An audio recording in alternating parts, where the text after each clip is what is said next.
Franklin D. Roosevelt said, I pledge myself to a new deal for the American people. Let us all here assembled constitute ourselves prophets of a new order of competence and of courage and of tiny rooftop windmills. Okay, he didn't say that last bit, but that's what New Yorkers can look forward to with the Green New Deal passed by the City Council last month. And tiny windmills are just the beginning. To discuss this landmark legislation, as well as a hiccup in state campaign finance reform and the latest in the exciting charter revision process, we're joined by our favorite city and state reporter, Jarrett Murphy, executive editor of City Limits. Welcome back, Jarrett. Thanks for having me. So when I was reading through this Green New Deal, I felt like I was in an alternate reality named Denmark or Canada. It's amazing that we are actually taking concrete action to pass some real reforms around climate change in New York. Do you think that New York City is progressive enough to really pull this off? We have already started pulling it off. As you noted, part of this is a suite of 6 bills the City Council passed recently. So those laws are already on the books, and part of what Mayor de Blasio talked about in his Earth Day Green New Deal speech really relied on that to move the city even closer to its goal of 50 by 80 is the slogan, cutting carbon emissions based on 2005 benchmark by 80% by 2050. So that is already on the books. The question that people have raised is whether the building industry can get us there. And then the other elements of the mayor's plan are really interesting too, in terms of moving the city to 100% clean energy, getting the city's use of power to be entirely from hydropower. Other elements of the plan maybe are more ambitious and would require not necessarily legislation, but the commitment not just of him, but of his successors in City Hall. So this plan ranges from the very small taxes on paper bags to the very large, as you mentioned, switching over how the city powers itself.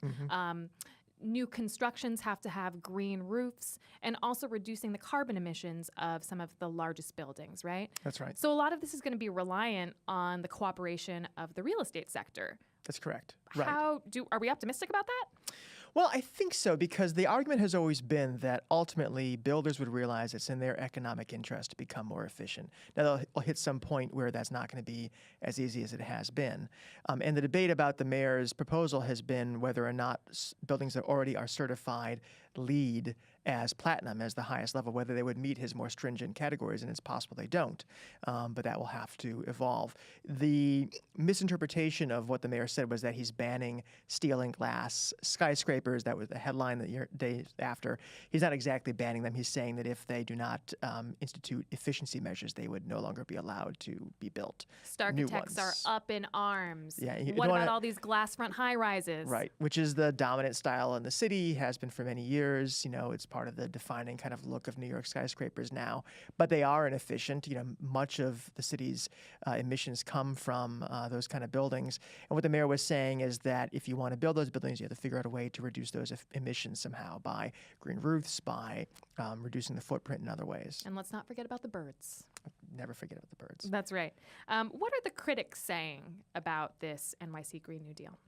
Well, there are a few different kinds. I mean, there's people who say that, obviously, there are folks who deny that climate change is an issue, so we can put them to one side. Of course, sure. There are people who say that climate change is an issue, but New York City moving on its own is really just going to burden local businesses, local taxpayers with attempting to be more responsible, and that won't have an impact on the overall chance of climate change if no one else does. So that's a different argument, that stepping out on our own, while noble, it doesn't exactly make sense for local taxpayers and residents. And then there are people who have questions about the technology, whether it's available yet or not. There also are carve-outs in the laws that the council passed to try to make sure that, at least in the time being, rent-stabilized tenants don't get hit with the costs of making the buildings more sustainable. The problem is that over time, those buildings too will have to come along if the city is going to hit those targets. So when and how those exemptions will be waived, or whether we expect only half the buildings in the city to somehow get us all the way there, that's a big question that's outstanding. You mentioned affordable housing. Costa Constantinides, who is the head of the City Council's Committee on Environmental Protection, he specifically called out affordable housing when he was talking about this Green New Deal. Also hospitals. He was saying that we need to acknowledge that climate change is happening, that carbon is the contributor to climate change. But he also was like, we have to make sure that hospitals can stay within neighborhoods and that we are not jettisoning affordable housing. Talk a little bit about what some of those protections are, specifically for hospitals. I was really curious about that. They are more or less exempted from the bill, from the requirement that by a certain time buildings reduce their emissions to align with this 80 by 50 standard. Rent stabilized housing and affordable housing is, as you mentioned earlier, worrying about whether the current system of major capital improvements would allow landlords to use the building improvements as justification to jack up rents. What Costa has said is that when that system changes, as it might as early as this spring in Albany, it's possible there might be a way for buildings who house rent-stabilized apartments who have affordable housing to be required to meet these standards and not have the mechanism to pass on those costs. So that's kind of been put off into the future. Hospitals are a different deal in the short term. Hospitals have like particular power needs. You know, they can't do much about the way their space is configured. They have to make sure their emergency rooms run. We all want that to be the case. So hospitals pressed during the negotiations over this bill to be exempted, and for now they've been carved out. All right, so that's the Green New Deal. Let's talk a little bit about this City Charter Revision Commission. So there already was one City Charter Commission that was assembled by the mayor, and we voted on their recommendations last fall, I believe. Right. And this is the second one, and this one was assembled by the City Council, and we actually had Sal Albanese, who's a charter commissioner, on the show, and he was like, look, the mayor's charter commission was so narrow, they served at the behest of the mayor, whatever. We're going to take a very broad look at the charter, and we're going to do big, broad things. Flash forward to now. It seems actually that this charter commission's focus is very narrow, or has been narrowed. Tell me a little bit about the latest. It has been narrowed somewhat. As you mentioned, last year the mayor had a commission, and it was supposed to just look at democracy. How do you improve voting in the city? And it had 3 questions. They passed and, ostensibly did follow that directive by the mayor. The city council's commission was different in that it was allowed to take a look at the entire charter. It sized up, or it looked at one point as though it was going to be maybe as sweeping a set of changes as in 1989, when the Supreme Court basically said our government was illegal and they had to reconstitute everything, including giving the city council the powers that we now know it to have. What has happened now is that the staff for the commission has narrowed down months of hearings, months of ideas from the commissioners and the public to a narrower set of potential ideas that the commissioners may, at some point in the next month or two, devise questions to put on the ballot about. It is narrower than what was initially possible. It still is a fairly broad set. It's not quite as deep or transformative as I think some people had hoped. And do you think that as a voter and a New Yorker, I should be satisfied with the work that this Charter Commission has done? Well, they certainly have taken their job seriously, and they have looked at a lot. They did get pushback about not going too far. There's an overriding sense, I think, in the establishment in the city that things are going pretty well and that there are risks out there that we can't quite foresee, and we don't want to mess things up and make it bad when those risks hit, like risk to the economy. But I think you can be satisfied that this is an interesting set of changes. If they were all enacted, they would certainly make for a different government, probably a more efficient one. So I think you could probably be a happy camper. But it depends on what the commission decides. They could narrow the list even further, and we could end up in the end with a set of questions not much more ambitious than the ones de Blasio gave us last fall. So you mentioned that one of the issues that they were reviewing was campaign finance on a city level. But let's talk about campaign finance on a state level. One of the recent pieces of news that has emerged is that the unions came out strongly against campaign finance reform at the state level. Tell me a little bit about that. So you remember when we were talking a few weeks ago about the New York State budget, that one of the things that was passed as part of it was this public financing election mechanism. But it was weird in that they didn't actually pass a system. They authorized a commission to be impaneled, and by the end of this calendar year to report back on what that system would look like. Which many progressives were upset about. Because it's weird to kind of outsource it that way. And then it had this kind of poison pill element where unless the legislature vetoed what that commission said, that would become the law. So it was a very strange arrangement. People wondered why.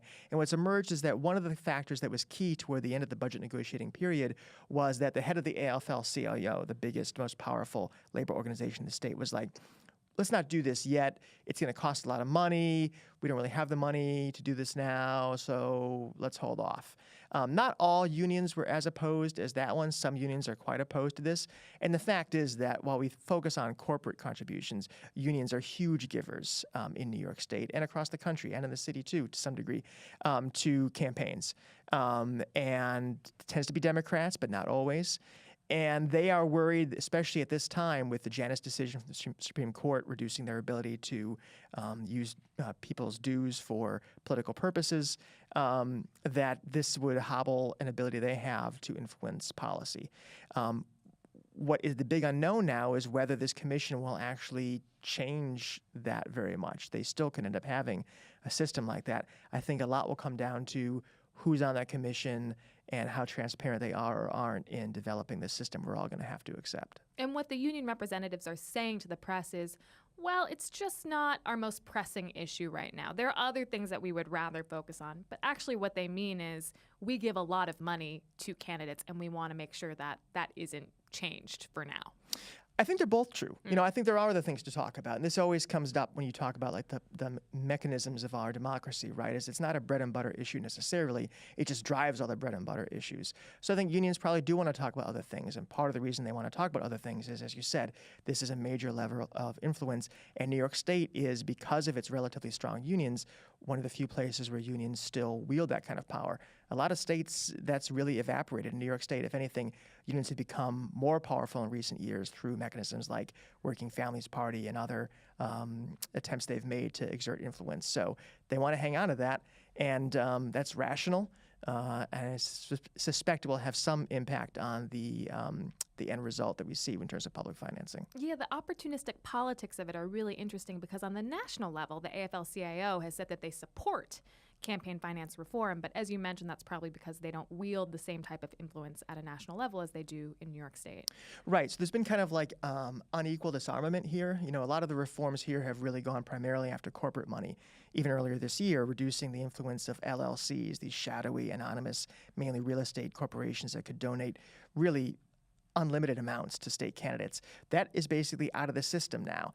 In the city level, there's very little corporate giving that can occur. You know, firms that do business with the city really can't give to a lot of campaigns. So to some degree, unions are in the position of having a system where their enemies have been kneecapped to a degree, and they have the ability to influence policy here. On the national level, where dark money is a much bigger player, they don't necessarily have that. So they're trying to hang on to the advantage they have, and I think that probably makes sense. Whether it's pure or not, I guess, is in the eyes of the beholder. Right, and I believe unions submitted an amicus brief in support of corporations during Citizens United, but since that passed, they've come out and said, oh, actually, that went a little bit too far. That's true. I mean, the politics of campaign finance reform are often really interesting, right? You have people who are normally allies on the progressive side, and those who are strict First Amendment advocates sometimes break with those who are strict campaign finance advocates because they say that to some degree tinkering with the ability to influence the money behind campaigns does influence speech. I don't think I necessarily agree with that, but this is not the first time where you've had whatever the opposite of strange bedfellows is, sort of distant bedfellows around campaign finance, because it does cut to the heart of what you think politics is supposed to be about. Jarrett, anything else wild and crazy in the world of city and state politics that you want to talk about, or should we leave it there? Let's leave it there. That was good. All right. Thanks so much, Jarrett. Appreciate your coming on. Pleasure.